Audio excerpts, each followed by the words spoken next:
Adik, adik baru upload ya? Ya, udah sembahyang adik? Dah, baca doa dulu, baca doa. Bismillah, cepat.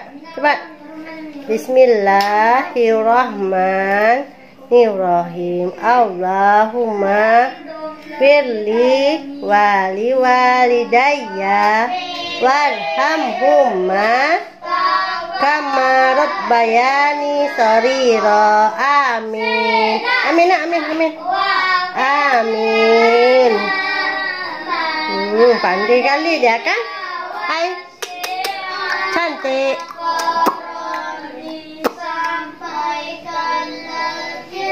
Tingkah anak mama jadi Intan.